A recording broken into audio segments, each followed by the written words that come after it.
ሊቨርፑል ኢዝ ባክ ይላል ክለባችን ሊቨርፑል ተመልሷል። የ2026-27 የመጀመሪያው ቪክተሙ ደግሞ ሰንደርላንድ ሆኗል። በፕሪሲዝን ጌም ጨዋታ እንግዲህ ሊቨርፑል ሰንደርላንድን 4-2 አሸንፈውታል። ወጣቶቹ ተጫዋቾች አሪፍ ተንቀሳቅሰዋል። ሲኒየሩ ተጫዋች ሶቦስ ላይም የተለመደውን ያንን ሮኬት የሆነ ሻት አግብቷል። የአሰልጣኛችንን አይዲያም የአዲሱን አሰልጣኛችንን የአንዲ አሪዮላን አስተሳሰብ ያየንበት ጨዋታ ይመስለኛል። በፈጣን ጨዋታ የሚያምን ለወጣቶች እድል የሚሰጥ ከኋላ ቢልድ አፕ አድርጎ መጀመር የሚፈልግ አሰልጣኝ እንደሆነ አይቻለሁ። በትንሹ ገና ነው፣ ነገር ግን ትንሽ ከተረዷቸው ነገር አንዱ ልበላችሁ ብዬ ነው። እነ ሞሪሰን እነ ፌዴሪኮ ኬሳ እድል ተሰጥቷቸው ጎል አግብተዋል። ኩማስ የሚባለውም የ19 ዓመት ወጣቱን ተጫዋች ጎል አግብቷል። ሰዎች ላይ ድንቅ ጎል እዚህ ጨዋታ ላይ አግብቷል። አዳዲስ ተጫዋቾቹም እንግዲህ እድል ያገኙበት ጨዋታ ነበረ። እነ ኢዮ ኤኬቴኬ ስቲል ትሬኒንግ ላይ ናቸው፣ ሪከቨር እያደረገ ነው የሚገኘው። ነገር ግን አሪፍ ጨዋታ ነበር። እንደ ፕሪሲዝን ጌም ጨዋታ 4-2 አሪፍ ውጤት ነው። ሲሪየስ በልቼ ሰመር ሲሪየስ ልቋጥር በጌታ ሲጀመር ሰንደርላንድ ማለት ነው የሊቨርፑል ሚስት ነው። ያኔ በሜዳ አልነካም ባለበት ሰዓት እንኳን ቅጥቅጥ አድርጎት 1-0 የማይገልጸው ጨዋታ ማለት ቅጥቅጥ አድርጎት ነበር። በሜዳ ሄዶ ለጥልጦ የጣለው የመራ 2-1 አፈር ብላ። ይሄ ሰመር ሲሪየስ ነው። ሲሪየስ በልተ ውጤት ልታስጠብቅ ትሞክራለህ። ፈታ ብላ አትጫወት። ምንድነው መንበጫበጭ? ይሄው ጀለስ ገባ 2-1 እየተመሩ ገባ ሁሉ ነገራቸው ማለት ነው። ልብ ምታቸው ሚስተር ኤቭሪቲንግ ጀለስ ገባ። የሚገርም ሹት ቅርቅር አደረገ እንደለመደው 2-1 አደረጋቸው። ከዛ በኋላ ዝናብ ነው ያዘነቡባቸው። ከዛማ ገባች ምና የሆነች 60 ቁጥር የምትለብስ ጎል ነው ያስቆጠረችው ማለት ነው። የመጀመሪያውን ጎል ያስቆጠረችው ጀለስ በጣም ነው ኳስ የምትችለው ፈልፈላ ነገር ናት፣ ግን ጀግና የሆነች ተጫዋች። ፓሶቿ ራሱ እንዴት ነው ደስ የሚሉ። ለትሪቤላ የያማልን ትሪቤላን ያዩባት ለፍሪምፖንግ ራሱ የሆነ ኳስ በጣም ያበደች ማለት ነው። እኔ ዋንጫ በልቶ እንደጀምሩ ነው ወርልድ ካፕ ነው እንደዚህ ሲሪየስ በልቼ እንደቆ ከልቤ ነው ማለት ነው እየተናደድኩ ያየሁት። ሼር ኮፒ ሊንክ ሪፖስት እያደረጋችሁ ይመቻችሁ። የመጀመሪያ የፕሪሲዝን ጨዋታችንን 4-2 ሰንደርላንድን በማሸነፍ ጀምረናል። ጀረሚ ጃኪ አዲሱ ተከላካያችን ለምን አልተሰለፈም? እሱ መጨረሻ ላይ የምነግራችሁ ይሆናል። አንዶኒ ኢራኦላ ቦልን ትናንትና በደንብ ተመልክተናል። በፖዚሽን በልጠን ያሸነፍነው ጨዋታ ነው። እንግዲህ በ10ኛው ደቂቃ ሞሪሰን ነበር የመጀመሪያ ጎሉን ያስቆጠረው ማለት ነው። ሃርቬ ኤሊየት አሲስት አድርጎለት ከዛ በኋላ ሰንደርላንዶች እንግዲህ በ28 እና በ49 ደቂቃ አከታትለው አስቆጠረው 2-1 መምራት ጀምረው ነበር። ከዛ ዶሚኒክ ሶቦዝ ላይ አንበላችን ማለት ነው በጣም ጥራው ጨዋታ አንበል የነበረው ሶቦዝ ላይ ቆንጆ ጎል አስቆጥሮ 2-2 ሆነን ከዛ ፌዴሪኮ ኬዛ ከዛ ኮማስ ጎል አስቆጥሮ ማለት ነው ሊቨርፑል 4-2 አሸንፎ ወጥቷል በአሜሪካ ምድር ማለት ነው። የሚደንቀው ነገር ኢራኦላ ቦልን በደንብ ያየንበት ነበረ ቪዲዮ ላይ እንደምታዩት ማለት ነው። የሊቨርፑሉ የ9 ቁጥር አጥቂ የነበረው ዊል ራይት ማለት ነው እንዴት አድርጎ ፕረስ ያደርግ እንደነበር ከዛ በኋላ ሃርቬ ኤሊየት ኳስ ልክ እንደ ገገን ፕረሲንግ አጫወትን አይነት ስንመለከት የነበረው ነው። ዳግማዊ የርገን ክሎፕ አጫወትን ስንመለከት ነበር ለሊት ላይ ማለት ነው። በዚህ አጫወት ትንሽ እንኳን የኢራኦላን ኳስ ምን አይነት እንደሆነ አይተናል ማለት ነው። ጀረሚ ጃኪ እንግዲህ መጠነኛ የሚባል ጉዳት እንዳጋጠመው ተናግሯል። ከጨዋታው በኋላ አንዶኒ ኢራኦላ እንደተናገረው ከሆነ ወደ መጨረሻው የአሜሪካ የፕሪዝን ወደ መጨረሻው ጨዋታ ላይ ይሰለፋል ብሎ እንደሚጠብቅ ተናግሯል ማለት ነው። ያው ሪስክ ላለመውሰድ ከተከሸ ጉዳት እንደመምጣቱ ሪስክ ላለመውሰድ እና ያለውን ነገር ጠበቅ አድርጎ ለመያዝ እንደሆነ ተናግሯል ማለት ነው። ለወደፊቱ እንዲጠቅመን ማለት ነው። ጆጎሜዝ እንደተለመደው ሸክላው ጆጎሜዝ በ10ኛው ደቂቃ ተጎድቶ በንድኩዌ ተቀይሮ ወጥቷል። ሁሌ እንደለመደው ማለት ነው። ሊቨርፑል የሚገርም ነበር። ቪዲዮውን አይታችሁ ሲጨርሱ ፎሎ ማድረግ እንዳትረሱ። አሁን እንደዚህ ንፍቅ ያለኝን ክለቤን አይቼ ክለቤ ደግሞ አሸንፎ አስደስቶኝ መጥቼ አሁን በእናንተ መደበር አልፈልግም። በደንብ ኮፒ ሊንክ እያረጋችሁ ጀምሩት። ለማንኛውም ክለባችን ሊቨርፑል በአዲሱ ማናጀራችን በአንዶኒ ኢራኦላ የተመራ የመጀመሪያ የፕሪሲዝን ጨዋታውን ሰንደርላንድን አስገብዶ ለጥልጦ እቃቃ ተጫውቶበት 4-2 አሸንፎ ወጥቷል ነው ብላ አባክያ ዶሚኒክ ሶቦዝ ላይ ጄኔራሉ ይላል አባቴ በቅርቡ በክለባችን ውስጥ የ5 ዓመት ኮንትራት የፈረመው ጀነራሉ ዶሚኒክ ሶቦዝ ላይ ከቦክስ ውጭ የሚገርም ጎልና 1 አሲስት ማድረግ ችሏል።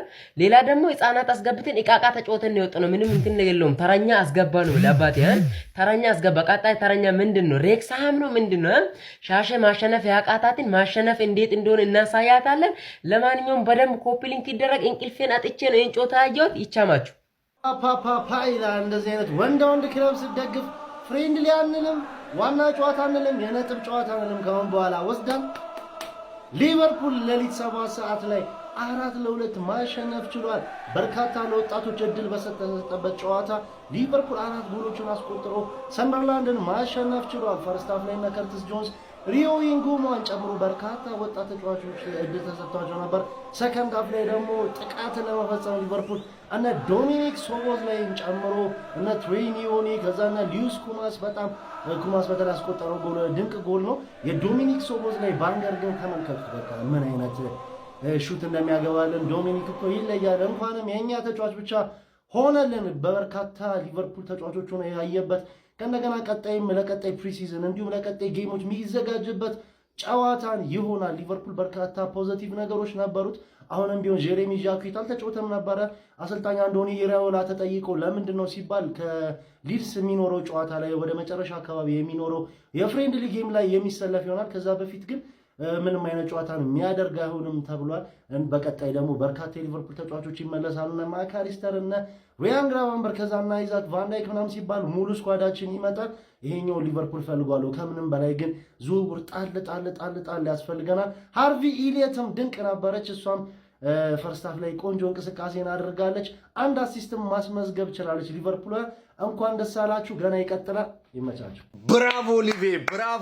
እስቲ አንዴ ለቡድናችን የመጀመሪያ የፕሪሲዝን ጨዋታችንን በድል አጠናቀናል ማለት ነው። ተመልከቱ 4-2 በሆነ ውጤት እንግዲህ የመጀመሪያ የወዳጅነት ጨዋታችንን ማሸነፍ ችለናል። ወደ ጨዋታው እንምጣ። ከዛ በፊት ግን ጨዋታው ሊያልቅ ሲል ቪዲዮ ልሰራ 10 ደቂቃ አካባቢ ላይ መብራት ላሻላለም ቅጥል ብዬ ነው ያደርኩላችሁ። በውጤቱ ብደሰተው እውነት በጣም ተበሳጭቻለሁ። ለማንኛውም ማለት ነው ሞሪሰን እቺ ቅመም ምን አይነት ጎል ነው ያስቆጠረችው? በእናታችሁ ሄርቪ ኤሌት ምን አይነት አሲስት ነው ያደረገች? በነገራችን ላይ ፈርስት ሃፉ ግን ያን ያህል ምናወራለት ተካብዶ የሚወራለት አይደለም። ሰከንድ ሃፍ በጣም የተሻለ ነው። ሄርቪ ኤሌት ግን አሲስት አድርጎለት ለሞሪሰን የመጀመሪያ ጎል እንግዲህ መቆጠር ችሎ ነበር ማለት ነው። ሰከንድ ሃፍ ግን በተለይ ጀነራል ዶሚኒክ ሶቦስላይ ላይ ከገባ በኋላ ሁሉን ነገር ቀያየረው ነው የምላችሁ። በስመ አብ በወልድ ምን አይነት ጎል ነው ያስቆጠረው? ይሄ ተጫዋች አቁም የሚለው የለም እንዴ? በቃ ሁሌ ሹት ነው። ወጣቶችን ጭምር የአካዳሚዎቹን የሚያስተምራቸውን ሁሉ እያያችሁ ነው። አሽት አረ በስመ አብ። ለማንኛውም ማለት ነው እጅግ በጣም ያበደ ጎል ነበር ያስቆጠረው ማለት ነው። በጨዋታው እጅግ በጣም የሚገርም እንቅስቃሴ ነበር። ፌዴሪኮ ኬዛ በጣም የሚገርም ፊኒሺንግ ነበር። እሱ ራሱ ያበደ ጎል ነበር ሶስተኛውን ማስቆጠር የቻለው ማለት ነው። ካልቪን ራምሴ እባካችሁ ይሄንን ተጫዋች በደንብ ማየት መጠቀም አለብን። ካልቪን ራምሴ እድል አልተሰጠውም። የተጫዋች በስሎት ጊዜም በየርገን ክሎፕ ጊዜም በጣም ጥሩ መንቀሳቀስን የተመለከትኩበት ያለ ተጫዋች ነው። እውነት ነው የምላችሁ በአንዶኒ ኢራኦላ ስር ያው የራይት ባክ እጥረት ስላለብን በዛ ምክንያትም ይሄንን ተጫዋች ሊጠቀመው ይችላል ብዬ አስባለሁና የሚገርም አሲስት ነበር ፌዴሪኮ ኬዛ ያደረገለት። ሌላው ብዙዎቻችሁ ዘንድሮ ስቲቨን ባጄቲችን ብቻ ነው እየጠበቃችሁ ያላችሁት። እኔ ግን ክርስቶስ ምስክሬ ይሄንን ተጫዋች በደንብ ተመልከቱ። አንዶኒ ኢራኦላ በእርግጠኝነት ብዙ እድል ይሰጠዋል ብዬ አስባለሁ። ትሬኒዮኒ ምን አይነት ፐርፎርማንስ ነው ያስመለከተን? በእናታችሁ እኔ ኮንፊደንሱ እንዴት አባቱ ያበደ ነው በእናታችሁ። ኧረ በስመ አብ ድንቅ ችሎታ እግዚአብሔር ምስክሬ። እና ማለት ነው ይሄንን ልጅ በጣም ተከታተሉት። በአንዶኒ ኢራኦላ ስር በጣም ከምጠብቃቸው እንደውም አንደኛው ተጫዋች ይሄንን ተጫዋች ነው። እውነት ነው ብላችሁና እኔ እጅግ በጣም የሚገርም እንቅስቃሴን የተመለከትኩበት በዛሬው ጨዋታ ትሬኒዮኒ እጅ በአፍ ያስጭናል። እውነት ነው የምላችሁ። በተረፈ እንግዲህ አራተኛውም ጎል እጅግ በጣም ደስ የሚል ነበር ማለት ነው። እናም የመጀመሪያ ፕሪሲዝን ጨዋታችንን 4-2 በሆነ ውጤት ማሸነፍ ችለናል። በዚህ ውስጥ የሚደብር ነገር አለ። ግብ ጠባቂ ኧረ በስመ አብ ፍሬዲ ውድማን ይሻለናል እንዴ። ማማርዳሽቪሊ በቃ ይሄ ትንሽ ከርቀት በእርግጥ ሹት ስቶፐር ነው አትሉም? ያው ግን አጫጭር እነዚህ ከቅርብ ያሉ ኳሶችን ነው። እንደዚህ ረጃጅም ሹቶችን በቃ ምንም አይችልም። ቢውልድ አፕ አድርጎ በቃ መጫወት አይችልም። ተረጋግቶ ኳስ ለታካይ ክፍል ማቃበል፣ ለሚድፊልደሩ ማቃበል ምንም አይነት ያ ኮንፊደንስ አይታይበትም እና እኔ ትልቅ ስጋት አለብኝ በዚህ ግብ ጠባቂ። እውነት ነው መላችሁ። ፍሬዲ ውድማን ግን እጅግ በጣም ጥሩ እንቅስቃሴ ነበር እሱ ገብቶ እንደውም ያሳየን ማለት ይቻላል ሶስተኛው ግብ ጠባቂያችን። ለማንኛውም እጅግ በጣም ተናድጃለሁ። እውነት ነው መላችሁ። ኧረ በስመ አብ። ሌላው የጆ ጎሜዝ ነገር እንደውም ጥሩ ነው። እውነት የሱ መጎዳት እንደውም ጥሩ ነው። አሁን ገበያ ላይ እንድንወጣ ያደርገናል። ምናልባት ያው ብዙ ከባድ ጉዳት ላይሆን ይችላል ግን ነገሩ ገርሞኝ ነው። ምንድነው እሱ በቃ በየጊዜው የሚተኛው? አረ በጣም ያስጠላል። ለማንኛውም ፋሚሊ እንኳን ደስ አላችሁ። ኮንግራ እጅግ በጣም ደስ የሚል ጨዋታ ነበር የተመለከተው። ቅድም እንዳልኳችሁ ግን እውነት መብራት በመጥፋቱ በጣም ተናድጃለሁ ይሄን ቪዲዮውን መስራቴ። ለማንኛውም ይመቻችሁ። ፈርስት ሃፍ እንደዚህ ሰከንድ ሃፍ እንደዚህ ይሄ ጨዋታ ላመለጣችሁ የህሊና ጸሎት አደርጋለሁ። ቤተሰብ ቪዲዮ ልሰራላችሁ ነበር መብራት ጠፍቶ ነው ያልተመቸኝ። ቪዲዮ ላይክ፣ ኮፒ ሊንክ፣ ሪፖስት ያደረጋችሁ እንዲሁም ፕላስ ሙሉ የተጫናችሁ ቤተሰብ ሁኑ። ትናንት ክለባችን ከሰንደርላንድ ጋር የነበረውን ጨዋታ በታዳጊዎች በተሞላ ቡድን ሰንደርላንድን 4-2 ገራሚ በሆነ ጨዋታ ማለት ነው። ፈርስት ሃፍ በጣም ቦሪንግ ነበር፣ በጣም ያስጠላ ነበር።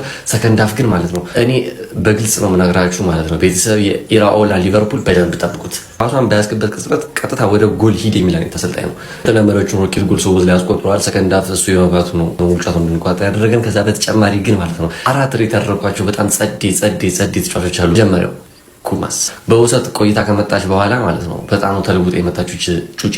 እንዴት አባቷ እንደምትችል ድሪብሉ አሳት ነው። ሶዝ ያገባው ጎል ካያችሁት ቢውልድ አፑ ጋር የሰራት በጣም ጸዴ ፌክራ ነበር ያደረገው። እዛ ጋር ያገባው ጎል በጣም ጸዴ በጣም ያጥቂ ኳሊቲ የሚያሳይ ጎል ነው። ፕላስ ደግሞ ፕሬሲንጉ በጣም ፕሬስ የሚያደርገው ቤተሰብ እና ኢራኦላ በእርግጠኝነት እንደሚማረክበት በዚህ ተጫዋች አልጠራጠርም። ሁለተኛው እስካሁን ነው ተቀይሮ ከ30 ደቂቃ ምናምን የተጫወተ ሚሎስ ቴክኒክ ቦታ ነው የሚጫወት። ትናንትን ተደርበው አውሮስ ጮክን የቆዩ በቃ ኦቨርላፕ የሚያደርግበት መንገድ ምናምን ፍጥነቱ፣ የድሪብል ስኪሉ፣ የመከላከል ችሎታው፣ ቦታ የያዙ ምናምን በቃ ሁሉ ነገር በጣም ደስ የሚል ልጅ ነው ቤተሰብ በጣም ማለት ነው። የምን አባቱ ስሚካስ አባቴ ይቺ ጸዴ ባካፕ ናት። እስካሁን ያዟት ስሟል። ሶስተኛ ተጫዋች እንዲያይ የኤቨርተን እንዲያይ በተከላካይ ያስፈረመው እንዴት አባቱ እንደሚችል ከኳስ ጋር ያለው ምቾት ታስ ደግሞ ግራኝ ከላከከ ለሊቨርፑል እንደሚወጣለት ታውቃላችሁ። ይሄ ሊወጣለት ነው ቤተሰብ አባቱ እንደሚችል ፕረስ የሚቋቋምበት መንገድ በጣም ካም ነው፣ የተረጋጋ ነው። በቃ ምን ልላችሁ ነው፣ ቀጣይ ጨዋታ ተዘጋጅታችሁ እዩት ዝም ብላችሁ። ደግሞ አጅሮ ጎሚዝ ገና በ5ኛው ደቂቃ ተገርቶ ተወጣች። እሱን ተክቶ የገባው ኑዱዌኬ አባቴ ምን አባቱ ማግሪኬ ስም አታበላሻተ ኑዱዌኬ እንዴት አባቱ እንደሚችል ይሄ መለሎ ማለት ነው። የቫን ዳይክን መርህ ተከትሎ እንደሚል አምሶሹ እነዚህ ሁለት ተጫዋቾች ትናንት ያሳዩን ጥምረት በቃ ልነግራችሁ አልችልም ቤተሰብ። አሁን እነዚህ ሁለቱም ተጫዋቾች ማለት ነው በየተራ ከጃኩዌት እና ከቫን ዳይክ ጋር እያደረጉ እያጣመሩ ልምድ እንዲወስዱ ፕላስ ደግሞ እርስ በርሳቸው እንዲናበቡ ማድረግ ነው። በተረፈ የኢራኦላ አጫወት ቤተሰብ በዚህ ኬሚስትሪው ባልተግባባ ቡድን ውስጥ እንደዚህ ሰንደርላንድን ባላቸው ተጫዋች ስኳድ ነው የተጫወቱ። ሰንደርላንድ ታውቁታላችሁ። ያን ሰንደርላንድ ነው እንደዚህ በአካራይ ቡድን መቀጠል ይችላል። ዋናው ቡድን ሲመለስ ኢማጂን ፍሎሪያን ቨርትዝ ዛሬ ተቀላቅሏል።